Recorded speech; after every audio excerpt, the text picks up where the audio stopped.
Some cry, some smile, some fight every day. We rise to the top, cause we know what it takes. Mr. Wally, Thorney, I apologize if I didn't say your last name properly, because we just call you Wally, my brother. Come on in, brother. You want the wireless? Good afternoon. My name is Walcott Thorney. Represent Classic Honda. I just came from work. But this is something I thought about maybe 10 years ago to probably let our black people know. Because the white people know, the Indians know, but the black people don't know. And our financial advisor talk about it's not, you gotta save money. It's not how much money you make, it's how much you save. And you cannot be wasting your money.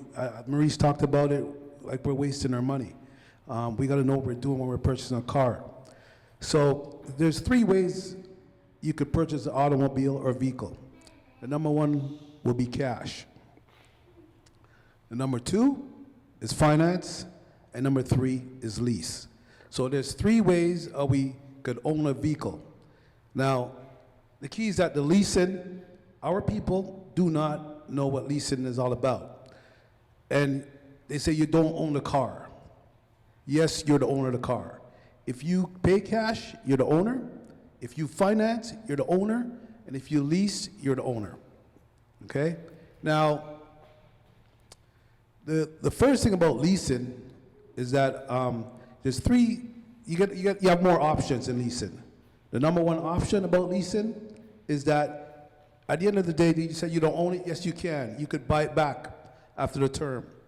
If it's a 36 months, a 48 months lease, there's a buyback, residual value. You could also give it back if you don't want to. I'm going to talk about that, why it's important. You could give it back at the end, or you could trade it back in if you want a different brand. And the number one reason why, say, the leasers out there, the Indians, the white people, the reason why they lease is for tax purposes. As Donald Trump says, we got to beat the way out of beat taxes. And that's what leasing does. Now, let's give it, we could calculate numbers on an easier scale. If you had a $100,000 vehicle, okay, and once you lease, you pay your taxes as you go per month. But when you finance, you're giving the government $13,000 on a $100,000 vehicle. No business-oriented person is going to give the government $13,000. Okay? And the second thing, right away, what do we know? That's 113,000, 100,000. That number is higher. The finance number is higher for, say, payment-wise. The lease payment is going to be lower because it's a lower amount. And also there's a residual value to lower your payment. So why pay, for example, you could pay $400 on a lease car, something maybe $30,000 car, and you want to finance for $600. There's like a $200 difference, okay? You have a $200 difference. Now, the key, I'm leasing. My kids are leasing, because I've been in the business, by the way, for 18 years with the same company. When you lease, okay, when you lease, you have, as I said, back to the options. You could give it back, buy it back, or trade it in. But there's accident. If you're in an accident, that vehicle that you just bought or you put your money into, if you're supposed to get back, say, $20,000 back, if on the normal circumstances, if the vehicle did not get to an accident, yeah, you get $20,000 back. But once you're in an accident, you're going to be getting less money because the next person will come back. They'll buy it because we're going to put it on a used car lot, and the next person that comes ahead wants to buy it, but we have to declare that that vehicle is in an accident. And also, if you go somewhere else and you buy a used car, sometimes people need to buy a used car, make sure you get the Carfax or the car proof saying that there was an accident on the vehicle. Because if you purchase a vehicle and there was an accident on it and they didn't tell you, even if they told you, they mentioned to you verbally that that vehicle was in an accident, You have the right to say, no, I want my money back. You will get your money back if it's not in writing once you purchase a vehicle. Okay, that has an accident on it. It must be in writing. Now, again, our people says you pay for the vehicle twice. You really don't. If you do the math, if you really do the math, you'll find out that sometimes the lease vehicle is even cheaper than finance. I could tell you, we sell a lot of Civics. The Civic's been for the last 21 years, the #1 selling vehicle in Canada. So give you on a typical Civic, right now, if you lease a Civic, your interest rate is only $660 in interest. We're talking about saving money, financial planners. It's only $660 on a lease for the period of 4 years. Now, if you finance that vehicle at, say, even at 5.9%, you're looking at almost $5,000 in interest. So why not? And you can get a better vehicle. So I know some people come in and say, I want a used vehicle. I just want a used vehicle. But think about it. You could be leasing this vehicle. You get a better vehicle, a brand new vehicle, for the same price, because the interest rate offsets that difference.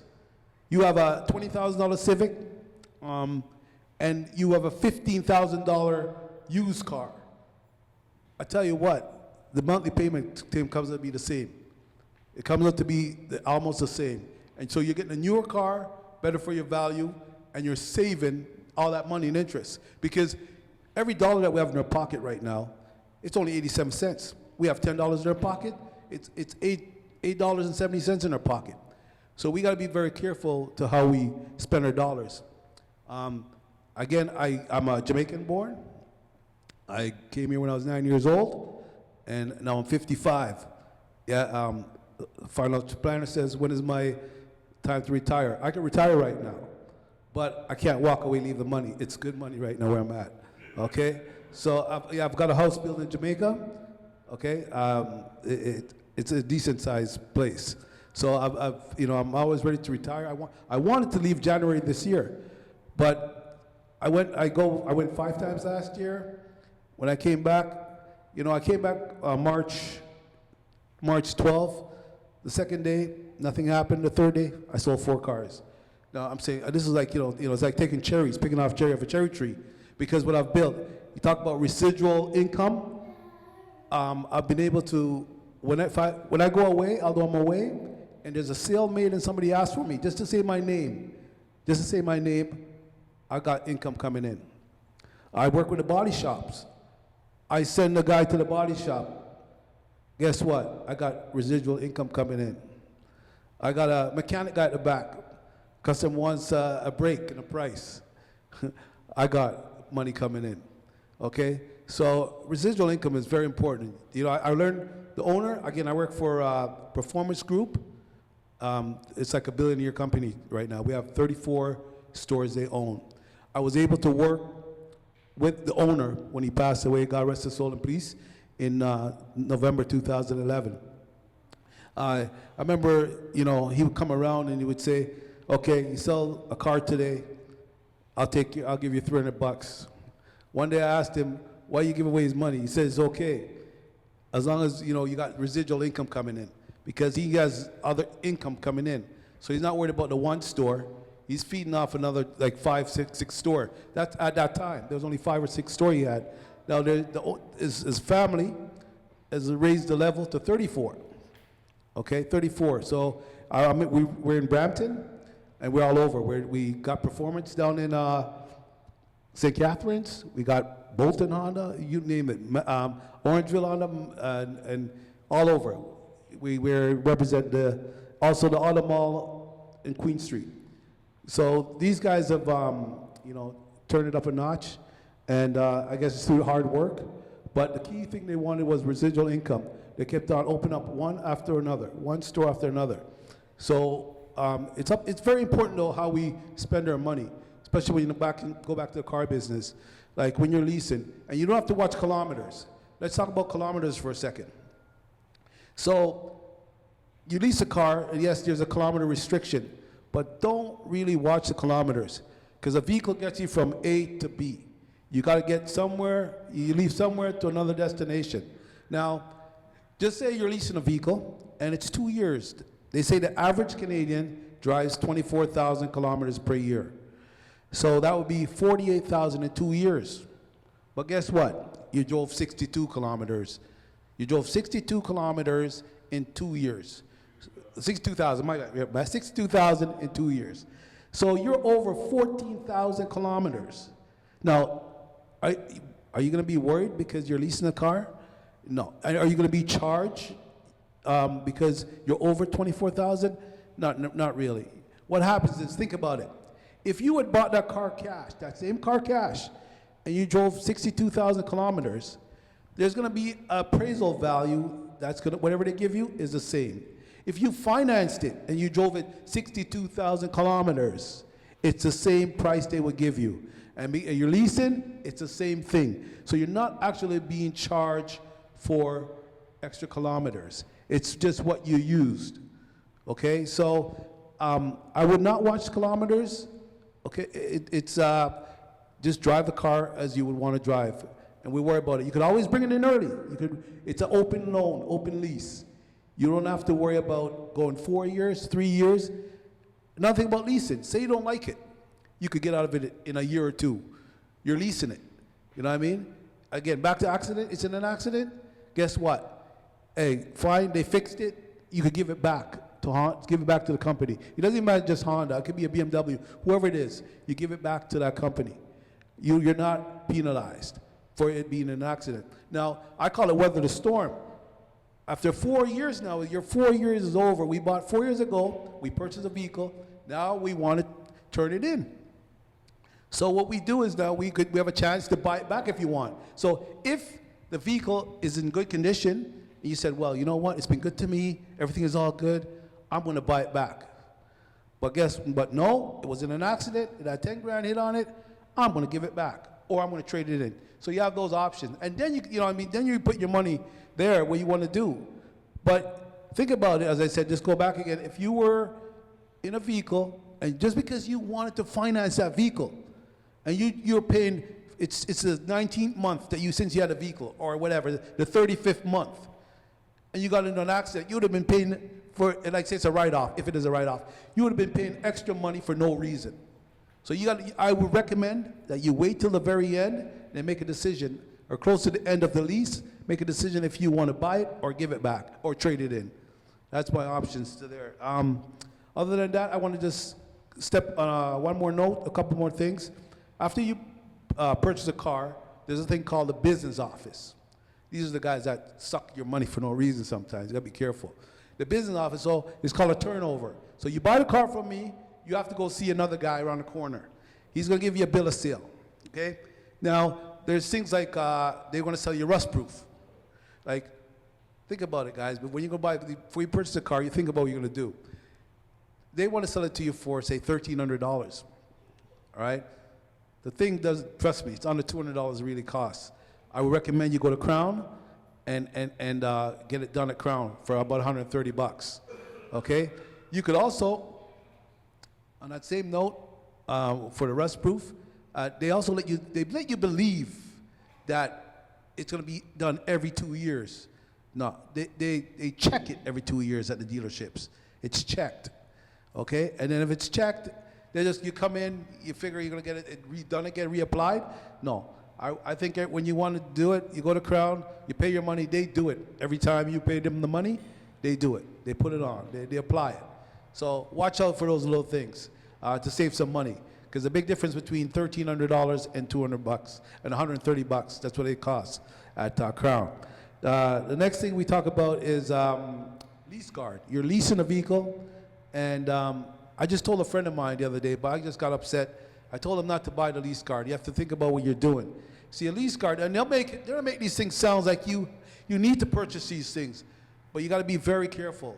A lease guard, it says yes. When you return the car, if you're giving it back, if you're gonna give the car back to the company, and you know you give it back to that company you purchased the car from, then you take a lease guard. But if you're gonna buy it back, it doesn't have no significance, because guess what? You're gonna be paying yourself. And if you're gonna trade it in, you don't buy a lease guard. The only way you can buy a lease car, you gotta be true to yourself.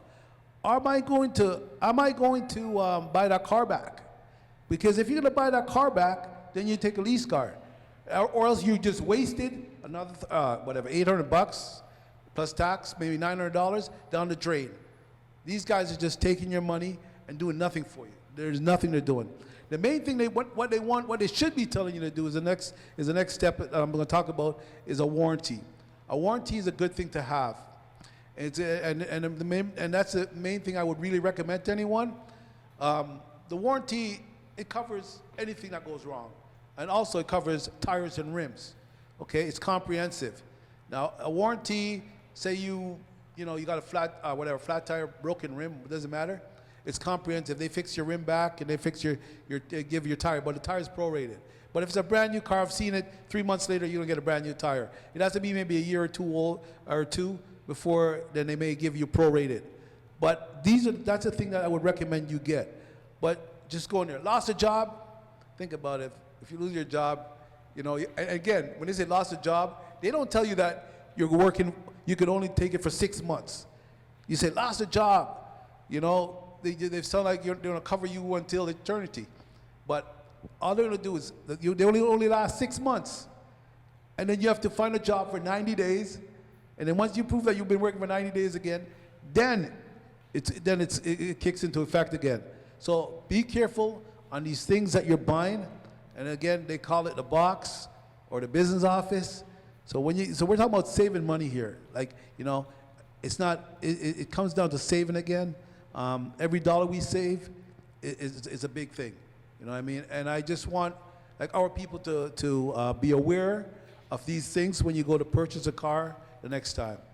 Okay? Every day we rise to the top, 'cause we know what it takes. Through it all we survive, yet still hold the faith.